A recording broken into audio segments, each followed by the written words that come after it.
ସଂକ୍ରାନ୍ତି କେବେ ପଡ଼ୁଛି? 14 ନା 15? ଜାଣନ୍ତୁ ସଠିକ୍ ତାରିଖ ଓ ଶୁଭ ମୁହୂର୍ତ୍ତ।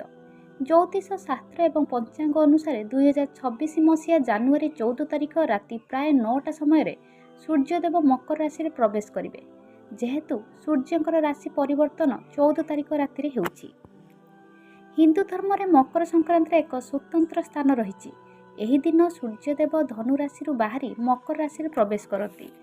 ଏହି ପ୍ରକ୍ରିୟାକୁ ସଂକ୍ରାନ୍ତି କୁହାଯାଏ। 2026 ମସିହାରେ ମକର ସଂକ୍ରାନ୍ତି କେବେ ପାଳନ କରାଯିବ, ସେ ନେଇ ଅନେକଙ୍କ ମନରେ ଦ୍ୱନ୍ଦ୍ୱ ରହିଛି।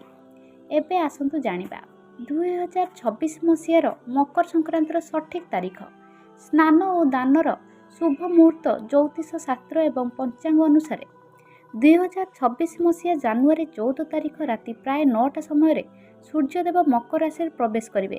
ଯେହେତୁ ସୂର୍ଯ୍ୟଙ୍କର ରାଶି ପରିବର୍ତ୍ତନ 14 ତାରିଖ ରାତିରେ ହେଉଛି, ତେଣୁ